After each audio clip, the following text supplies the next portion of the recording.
Unfiltered opinions. Sometimes you have ideas and you're not quite sure why. As you secure the bag. Sometimes you meet people and realize there's probably a reason why you stayed in touch. Just listen. Sometimes all the pieces just come together by themselves. I'm Jimmy Moyaha. And I'm Simon Brown. Welcome to Insider Exchange. You're tuned into Market Matters on Insider Exchange, live every Monday. Thank you for joining us. Thank you for tuning in. We hope that you find our insights insightful and that you join us on this journey. The whole show is about you as well. That's why we've gone live. So please drop us a like, drop us a follow, join us in the chat, say hi. We'll say hi back. We're going to get into the show in a minute. You do know that we've got our deep dive and our investor insights coming up later on as well. If you miss those, you will be able to catch up on them. But we're getting straight into this week's live. And once again, we're joined in studio by our friends at Thrive South Africa. Sean Dendere, Trading Services Manager, joins us in studio to take a look at this week's Market Matters. We're going to be taking a look at US CPI, UK CPI, South African CPI, all the CPIs of the world. We're also going to look at interest rate decisions that are coming out this week. And we're going to take a look at the latest on ratings from the team at S&P. Standard & Poor have decided to revise their outlook on South Africa. We're going to look at that in a second. Before we get to that, when was the last time you did something new for the first time? Well, Jimmy, I'm currently doing something new for the first time. Ooh. I mean, this is the first time I've been on a live podcast, hopefully live like you said. So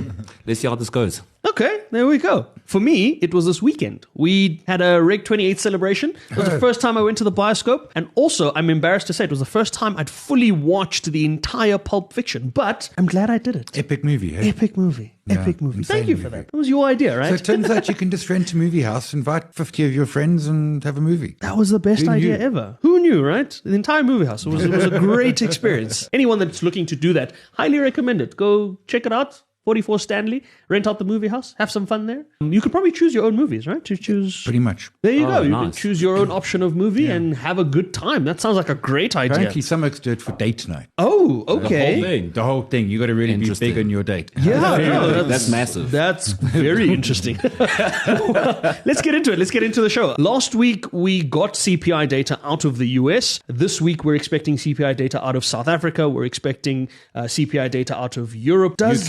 UK, does it matter anymore?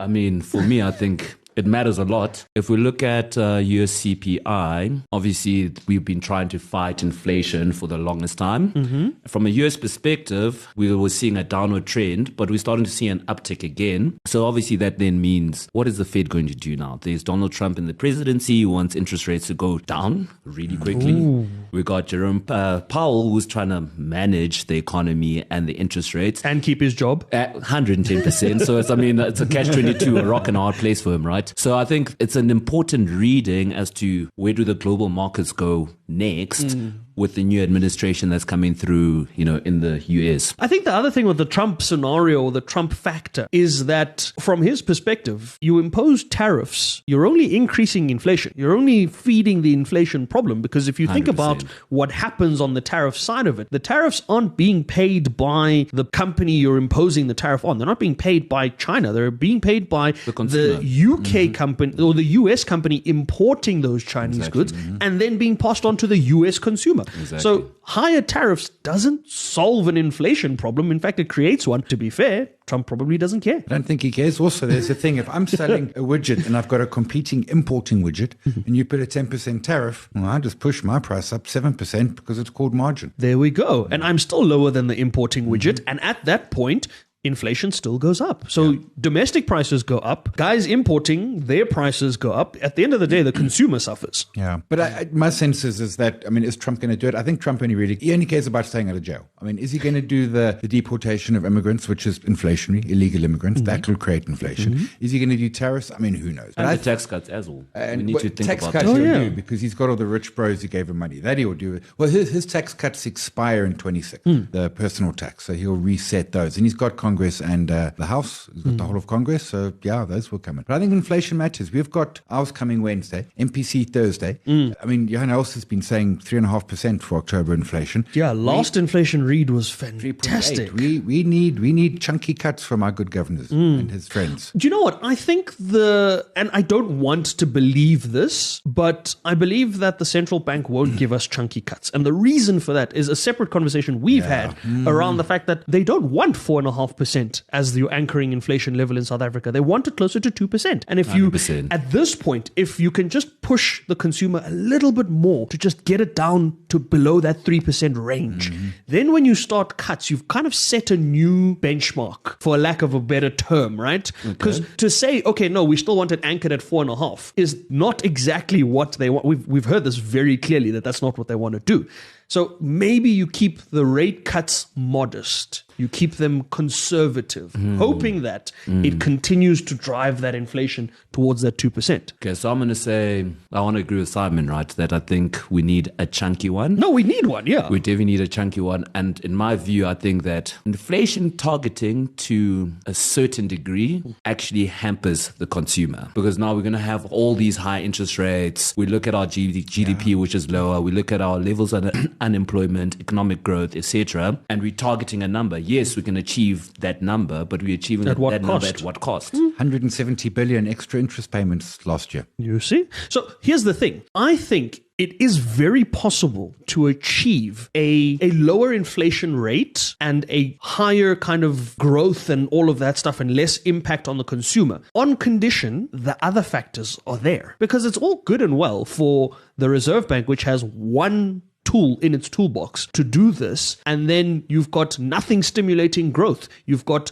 Transnet and logistics issues that are hampering companies reaching their output targets. You've got things like load shedding, which we can, for all intents and purposes, say is in the past. But is it forever in the past, or is it a transitionary thing? You know what I mean? People are still experiencing load reductions. So I think the other conversation that we can't have, unfortunately, is it would be nice to say, guys, at the point where we can reach 3 or 4% economic growth in a year or GDP growth in a year, at that point, you as a SARB are allowed to do whatever you need to do to push us down to 2% inflation, right? Because that kind of works, right? So let's get the growth, and then we all agree collectively as a country and as people that when we hit 4% growth, we're going to start to see interest rates push us down to 2% inflation, however that looks. Exactly. Which is good because then you can still survive. But when you're strangling along, trying to get to 1% economic growth or trying to get to 2%, the SARB side of the conversation becomes, as you said, a little less important for the consumer especially. The problem is, can we all get to a consensus around getting to 4%?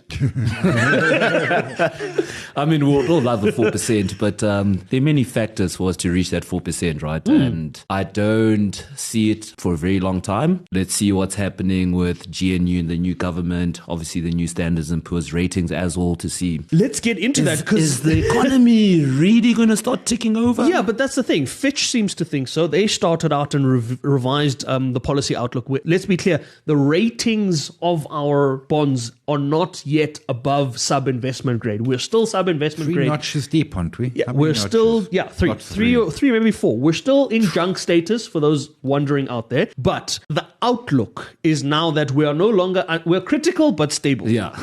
Not too much junk now. Not too much junk, just stable.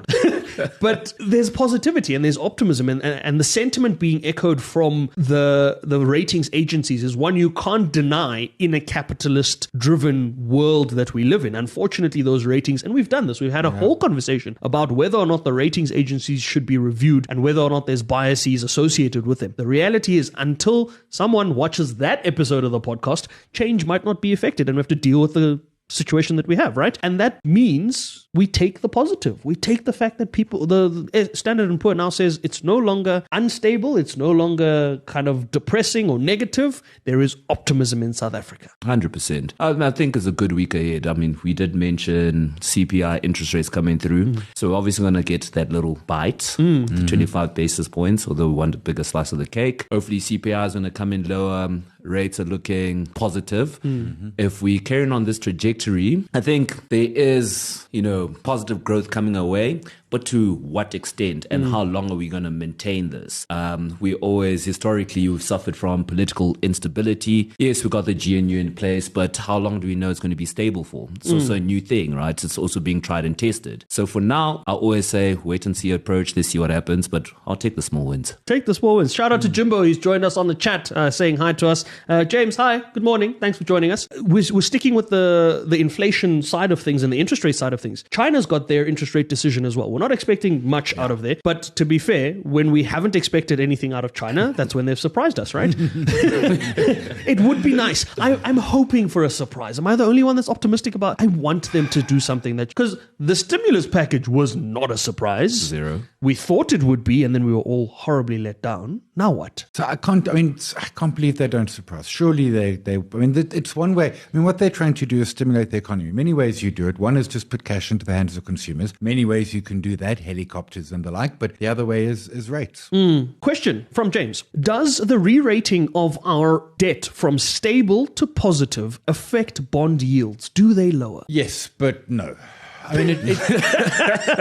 So the problem's quite simple, that we went from stable to positive. We're still 3 notches into junk, etc. They certainly do affect our yields as we start to tend higher. I tell you what's had a bigger impact. And what I've always done is I've always looked at Brazil, and particularly, Brazil had all, they threw a president in jail and all of that sort of stuff. Okay, we didn't get our president into jail, but we almost did. We tried.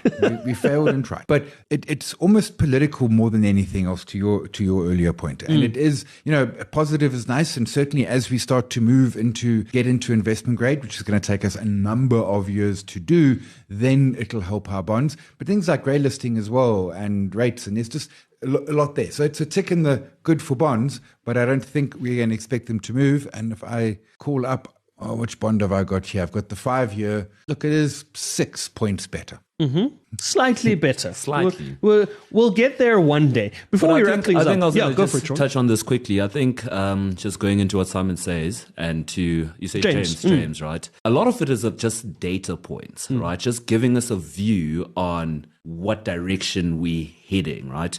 So we're coming, as you were saying earlier, we're coming from such a low point that we're not going to really see a massive market reaction like, oh my gosh, we investment grade now. It's okay. We are still cautious, but South Africa is going one step forward at a time, just as a data point. Yeah, the critical problem is sometimes we go one step forward, 2 steps backwards, and then 3 steps sideways, and then we don't really know which direction we're supposed to be moving in. But before we wrap things up, I want to take a look at where we stand at the moment. Gold price, palladium price, platinum price, all commodities opening up the week stronger. Are we anticipating that will continue into the week? And the rand at 18 rand 10, are we finally going to come back below 18 rand and stay below 18 rand? Oh, not this week. Bold. Not this week. I think we can get sub 18. Stay below 18? What? Like how long? What is the stay? It's like stay for a few hours? Like a wave? Or like you're coming for dinner? Or like you've moved in? We want to move in. We want to get to... at some point, I remember analyst calling for the rand. They said year end would hit 1680. I'm not trying to be a Debbie Downer. The year hasn't ended. Fair enough. But we're running out of time, hey? Yeah, no comment. I'm holding for the 1680. I was someone who thought we could do 1680 year end. You still think we can? It's going to be. It's the dollar. Hey? Look at that DXY. Watch the DXY. That's what's going to tell us the story. That's down 0.03% today. It hit strong resistance on Friday at around 107. If that goes back to 100, we're at 1550. Certainly at 1680, and that thing can move at 1, 2, 3, 4, 5, 6, 7 weeks from 100 to 107. How many weeks left in the year? 7 weeks. We could get back to 100. Yo. I'll bet you're a blue slush puppy. Okay, cool. Blue slush puppy on the line, whether we close out the year at 16 rand 80 or not. Folks, that's been Market Matters for the week. Before we wrap up, Sean's got something very important to tell us. We're going to listen to him in a sec. Go for it. Okay, I'm just going to put it out there. We'll come back end of the year. Let's call it 16th of December. What's your number on the 16th of December? Rand dollar. Ooh. Rand dollar 16 December. Let's see. 1702. You say 1702? I got money to move offshore, dude. Okay, give me a sec. I want to pull up a Rand chart so that I can be smart about this. You cheated. I was going to say, you cheated. Well, you never said we couldn't look at one. Come on. Okay, let's see. End of the year is what, a month and a bit away. Size calling 1702. Which is the best level for the year if we get there. Cool. 1750. Girls going 1740, but let's see. All right, cool. 1702, 1740, 1750. That's where we're going to leave Market Matters this week. Thanks for tuning in, folks. Thanks for joining us on our live stream. Please like, subscribe. There's a subscribe button somewhere. I don't know where it is in relation to my face. But they normally say at the bottom. Yeah, they normally do this, but sometimes they do this. It's there, right? Subscribe, follow us, engage with us. Until next time, we're going to go into our deep dive now.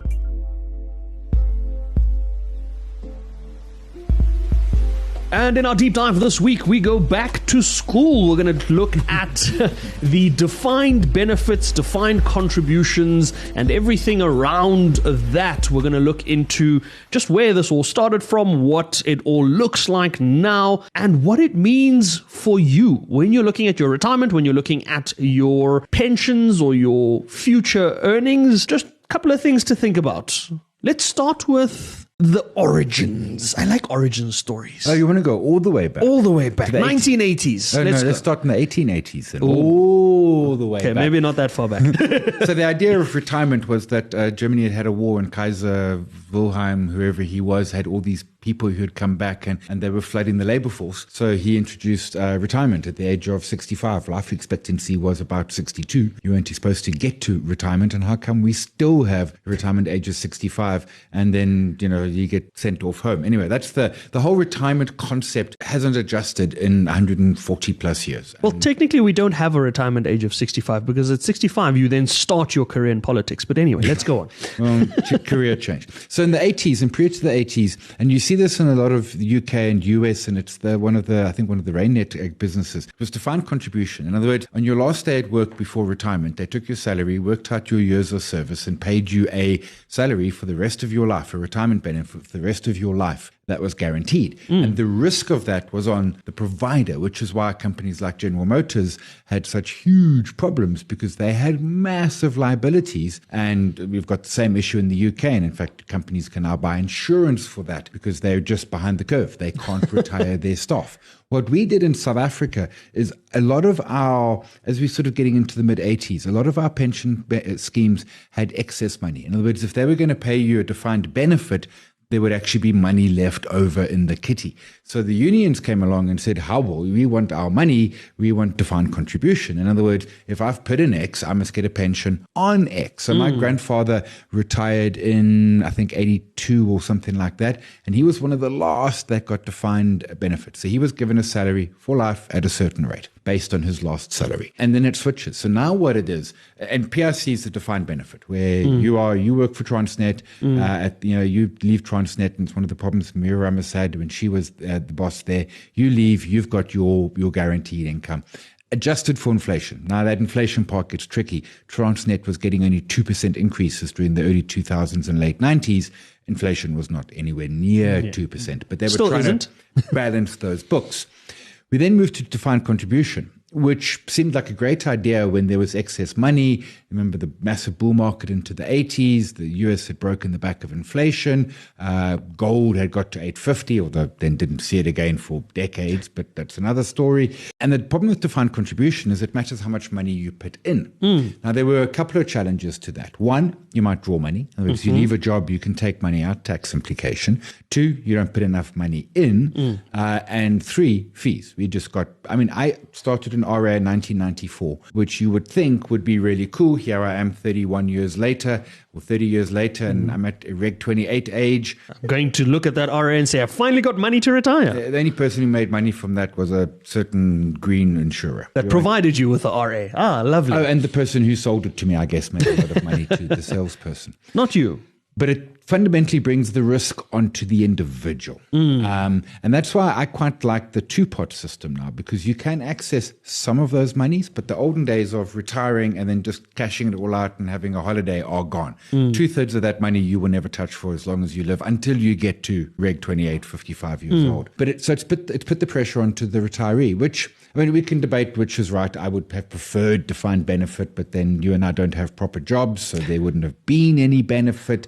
People don't stay in their jobs for 40 years. My grandfather literally left school, got a job, worked until he was 60-something, and then stopped and then died 4 or 5 years later. That's how it rolled in those days. And then you've got the choice between, and then when you cash out, you can take a third in cash, and the other 2/3 have to buy you an annuity.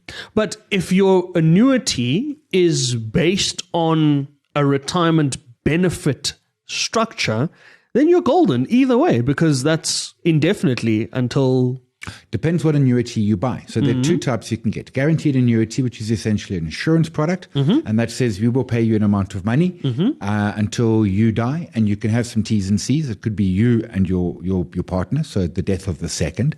It can be inflation adjusted. It can also have small lump sums at the end. So you can structure that around, but it's essentially an insurance product. And certainly that gives you certainty.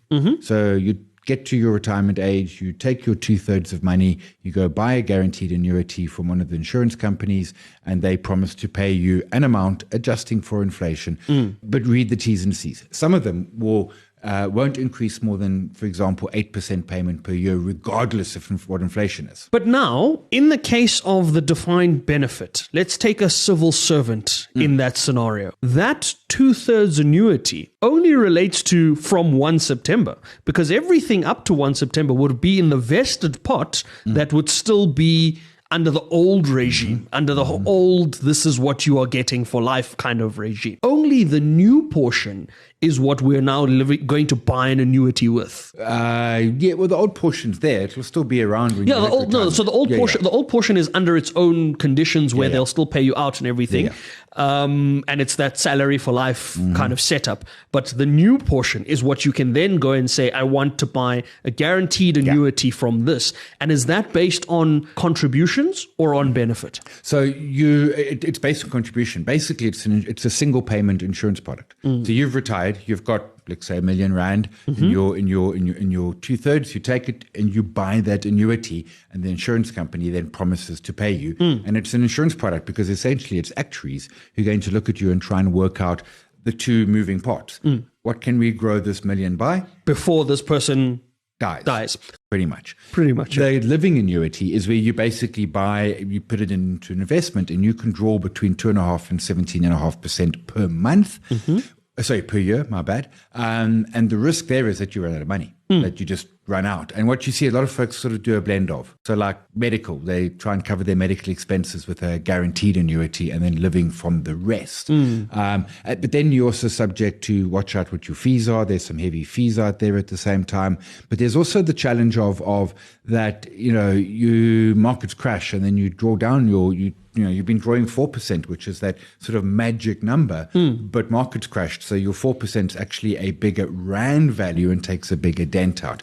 Challenges around that as well. Also how you invest it. You've got more flexibility. Do you want to go offshore? Do you want local? Do you want to be conservative? Do you want to be aggressive? I think a mistake that I've seen some folks do when they hit retirement is they de-risk their portfolio aggressively. You're 65. If there's two of you 65, one of you statistically is going to make 90. You've got like 2.5 decades of living. You don't want to go into cash and bonds. You want lots of risk because you need to take. And what I say to folks is always try and have, in an ideal world, you would have the next sort of 3 years living expenses in cash so that you don't have to draw if markets are falling. You're only drawing when markets are running. And the nice thing about it now is when you're looking at your retirement at this particular stage, as in 2024, we've gone through a lot of market volatility, a lot of bearishness, a lot of whatever. If we're about to start a bull run for the next 3, 5, 10 years, you want to be getting in at the bottom of that bull run, increasing your risk to say, I want to maximize on that as much as possible, because the reality is, as you said, people are now living longer, and that means you having those requirements longer into your retirement. Yeah, absolutely. And therefore you must take the risk. And you must, it's also, it comes back to, and you and I know this, don't panic when markets do collapse. And don't panic when they run and they think, oh, it's too high. Like, my Satrix 40, I did a debit order for ever in a day. And I remember in the collapses I started it in December 2000 when it first listed. And in the collapse of 2008, and there's my little debit order going off. It didn't feel very nice when I did a debit order and a month later we were 20% lower. Ouch. But you know what? Every one of those points that I bought at, and even the rally in advance, the 2006 rally when we were up 40% in a year, off went my debit order. And every single point there is like, I was buying it, I don't know, 10, 12, 14, 15 rand. Now we're at 75 rand on that ETF. ETF. So there is going to always be opportunity, always going to be value in the markets, but don't listen to us. Speak to financial advisors. Yeah. You've seen the disclaimers. Don't say we gave you financial advice. We are just sharing our thoughts, our opinions, what we've learned and what we've seen. Hopefully that adds value to your life. If you want to make financial decisions that affect your life, go speak to a financial advisor. Again, read the disclaimers. We have them on this on the show. We have them for a reason. Don't come back to us and say that it's our fault that your retirement didn't go as you had planned because you had spent your money on things that didn't involve us. On that note, we'll leave it there.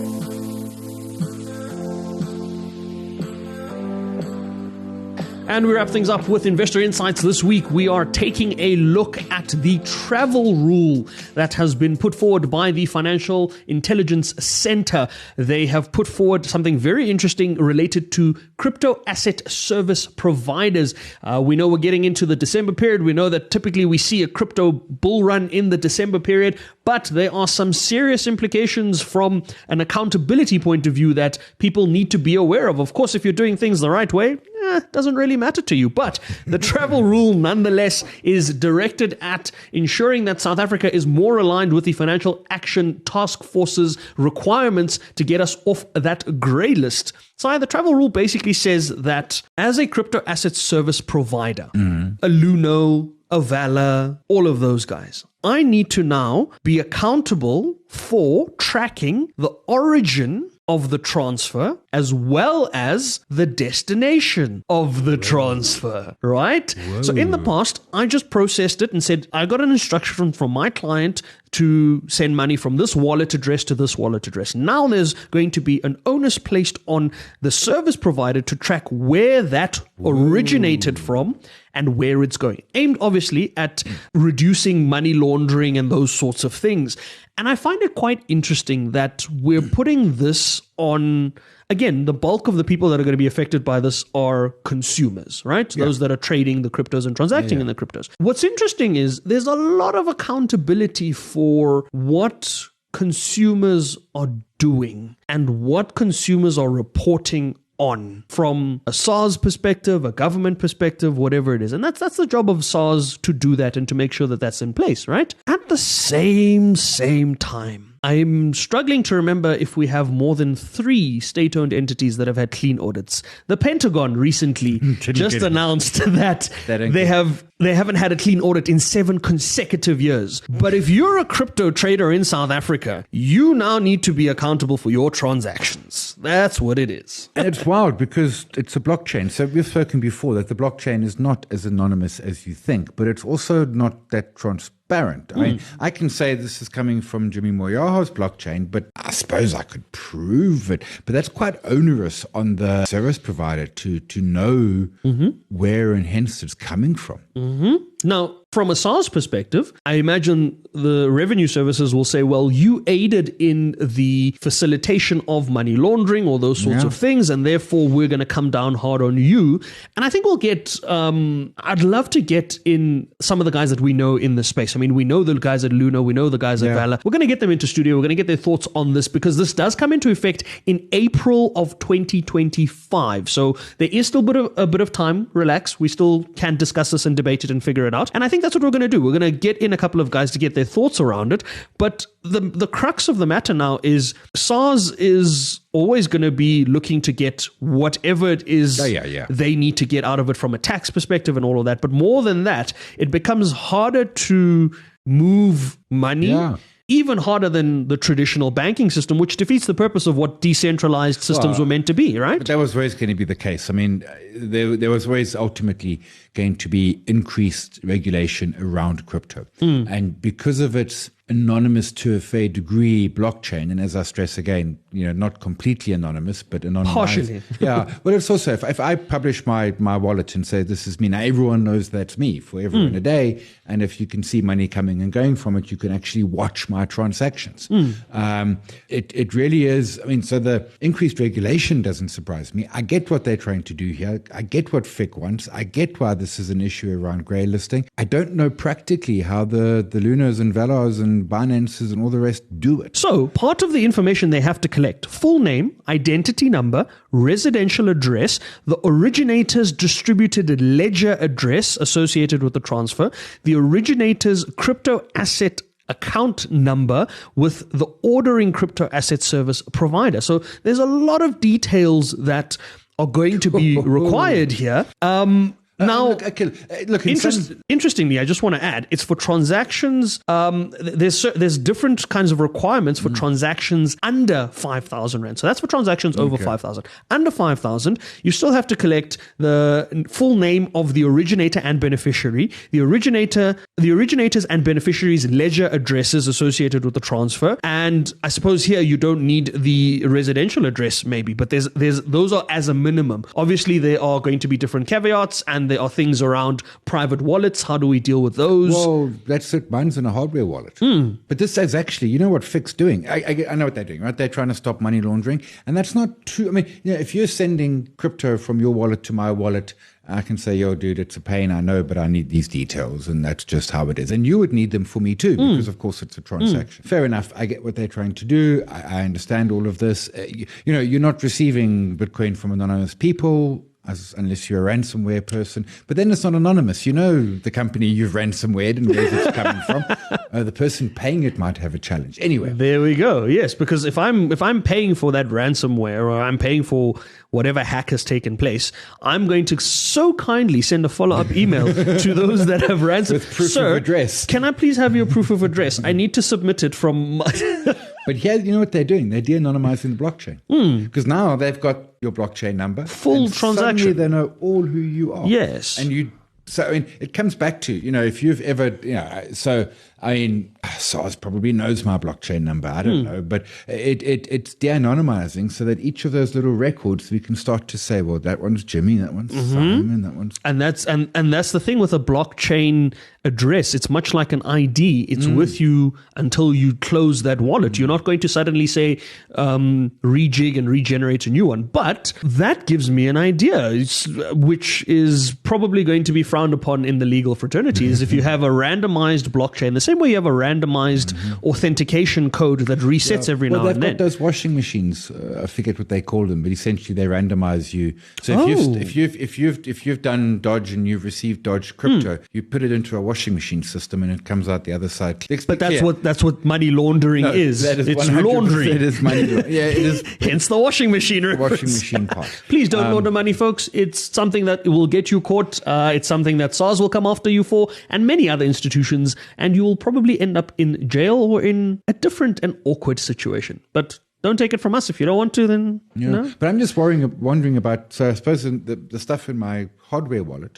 How does that work? Yeah, it's coming from me to me, I suppose. Because like one day I'm going to want to sell my Bitcoin, right? So then I've got to transfer it into an exchange. Yeah. Unhosted wallets, as they are, right? Yeah. A CASP dealing with the transfers from these wallets will need to develop a process by which further information can be obtained. So then it comes back to what you were saying, Sai, about as someone entering something from an hosted wallet or from a hard wallet back into the ecosystem, I then need to declare, hey, this is whatever I've gotten, or this is where the origins of it are from, which again, the onus is not going to be on the CASP, the service provider. It's going to be on the client to say, you must declare this the same way you declare to SARS, this is what I need to declare. Excuse me. So that's going to be quite interesting from a CASP point of view. But these regulations are set to take place in April. We're going to have another conversation about these. We'd love to get your thoughts on it, because that could inform the kind of follow-up conversation that we have. So please drop us comments, drop us messages, texts, whatever it is. We'll see if we can answer the questions, because we have just as many questions as you do. But we're going to get to our wall, because we need to update the wall. We need to add some picks to that. We're going to take a look at a couple of guys. So I want to look at Telkom. Yeah. Gave us results today, gave us a prelude to the results last week. Share price last week off the back of that soft announcement was positive. Now we've hit 30 Rand. The last time we were at 30 Rand a share. I'll tell you the last time we were at 30 Rand a share. It wasn't any time recent. To be fair, we did touch 30 Rand a share a couple of times in recent times. April, Jan. Yeah. But the last time we were actually really significantly north of 30 Rand a share was probably around April of 2023, coming down from that bump up of the interest that was shown by MTN. Remember when MTN liked it, and then we got up to 55 Rand, and then nothing happened on that deal, and we kind of came back, and then we hit a slump. We honestly hit a slump after that. But now we're at 30 Rand on Telkom. Is this a good time to like the semi-private SOE? So it's looking nice. Look, 30 is an important number to break through and move on higher.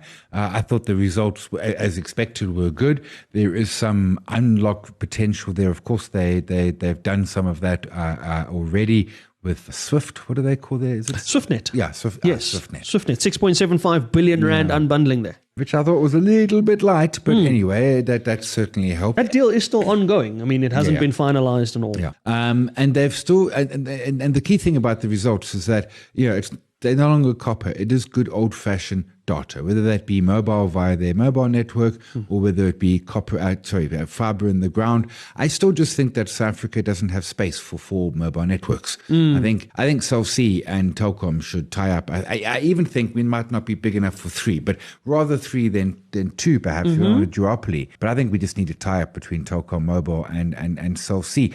And I think the Comcom would even allow it. Who makes the move? Does Sarame make the move at Telkom? Does George make the move at Cell C? How do you structure? Because, I mean, Cell C is still a wholly owned subsidiary of Blue Label Telecoms. The Levy brothers are still there. Do you then, as the Levy brothers, as Blue Label Telecoms, say, we're going to now, as we spoke about earlier, we spoke about it in one of these other episodes, to say, double down on the telcos, go buy a second one. Do you do that? So I think it is in conversations. And they could take it a step further. They could put Cell C on its, whatever this would be, Cell Mobile, Telkom, whatever it would be called. And they could list it, and they could each own a third and put 40% on the market, third on the market or something like that, or wholly owned subsidiary. I wouldn't merge Blue Label with Telkom, although as I say that, why not? So here's the thing, right? Look at the different kinds of spaces. Cell C is very clear on their MVNO strategy. Yeah. Speak to George, speak to anyone in his team, very, very clear about the fact that they're not going the infrastructure play. Your Telkom is your infrastructure play. They're not going the MVNO space. So they're not in direct competition, and one could argue that side of it as well. The Telkom business, the OpenServe business, strengthens the Blue Label Telecom's infrastructure from a fiber perspective, makes them more fiber competitive. But then you've got a Vodacom who comes back and says, but you didn't allow a massive deal to go through on the fiber side of it, but you're going to let this kind of deal go through. So it creates a bit of complications, I suppose, right? Yeah. But that's a conversation for another day, right? Do we like Telkom at 30 Rand enough to put it on our wall? And if so, where? Because I'm not sure I haven't been surprised. I haven't been enticed enough. I want to see it break above 30 Rand, right? I mean, we've strangled along for the whole year below 30 Rand. To touch 30 Rand once or twice and not be able to break above it doesn't give me enough confidence to then, you know what I mean? So at the moment, I would want to say we're probably a bit more neutral on it. Yeah. We can come back to it in 6 months' time with another set of results. And see where we move it from there. Okay, cool. But it is making our wall. It is joining a couple of other guys alongside it in the neutral space, the likes of Spar, the likes of We Buy Cars are on the wall there. The other one that we thought we'd look at is Old Mutual. Yeah.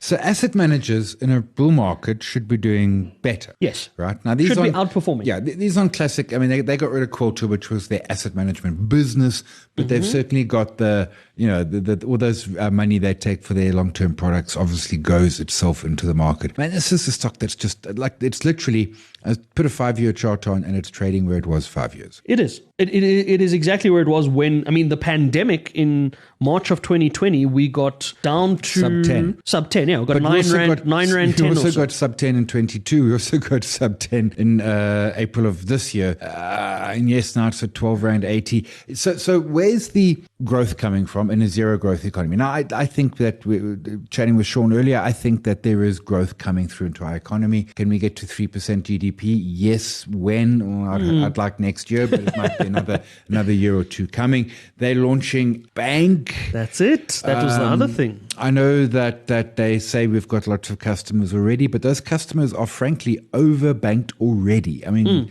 You've got Time, you've got Zero, you've got Capitec, you've got all of these banks. You've also got things like PayShap coming, which is, nice and easy instant transaction from mobile to mobile. All of that sort of thing is there. The banks are expensive, but then look what Discovery did. I mean, Hilton Kellner got that to 1 million, a year and a half ahead of target, 1 million users. So yeah, but the Discovery value proposition has a couple of other things. So I mean, if you think about those that bank with Discovery that have the black and the purple cards and all of that, and the fast track through the airport and those kind of convenient things. What is your value proposition in a market where in a market where Capitec is targeting convenience and ease of use? You're going to compete with that, right? Because that's what you want to compete with. Okay, fine. You don't compete with that. You say, fine, you already have your policy with us, have an account with us. What is the benefit of me? And of course, there's African Bank out there. I've forgotten about them. So I now need to add to my list of banks. Do I, you know what I mean? Is it going to be worthwhile?